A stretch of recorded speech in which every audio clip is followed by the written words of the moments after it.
There were rumors that some members of the royal family, that is the Rajkumars, were planning for an agitation against the British colonial rule in Manipur. And some unidentified persons burned down the residence of the British political agent.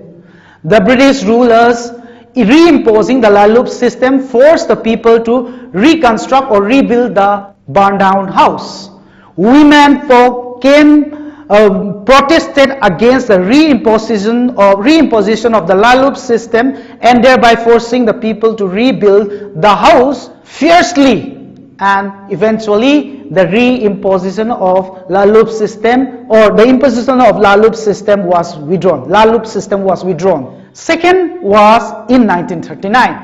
In 1939, there was a weak harvest, or it was a season of bad harvest. Some merchants were given the monopoly to mill the rice, and price of paddy rose.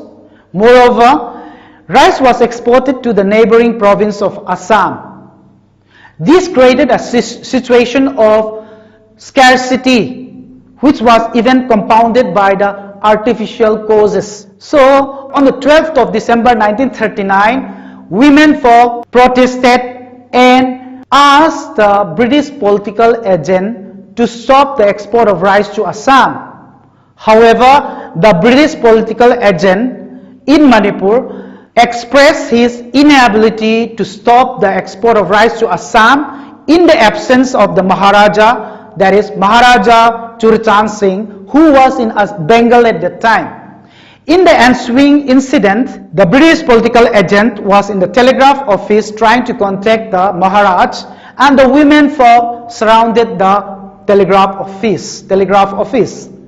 Troops were called in, and soldiers began to assault on the peaceful women agitators. As a result, some women even were inflicted bayonet wounds.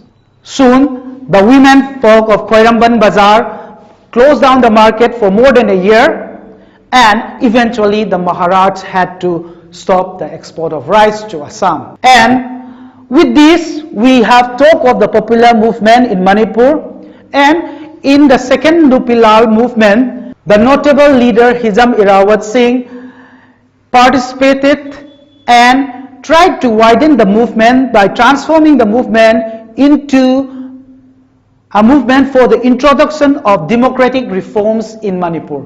However, the British colonial rulers paid no attention to his demands and were indifferent. He was sent to Salhat prison. Moreover, because of the coming of Second World War in Manipur, no further political agitation could be taken up in Manipur, and the movement declined. However, the political developments in Manipur did not terminate here. In the discussions that we'll have later, we'll discuss of growing political awareness of the people of Manipur, both in the hill and in the valley, towards the end of the Second World War and after the end of the Second World War. And in this, we'll again see the activities of the notable leader Hijam Irawat Singh again. And we will find that he contributed much to the growth of political awareness and political activism in Manipur.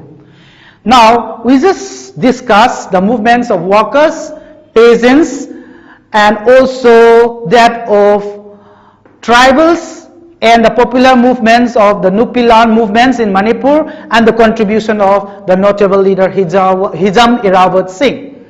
And these were the movements which came within the side stream of the Indian national movement.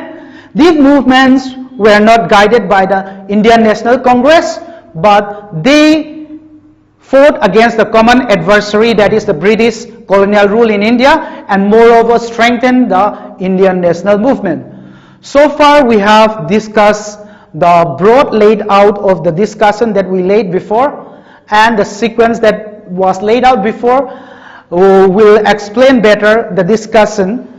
And so far we have discussed, let me repeat the subtopics that we have discussed so far. The theme is nationalism in India, and under it we have the subtopics of factors favoring the growth of national consciousness and national movement in India. Then we discuss characteristics of the Indian national movement. Then the broad categorization of the vast array of movements within the Indian national movements into the mainstream and side stream Indian national movement.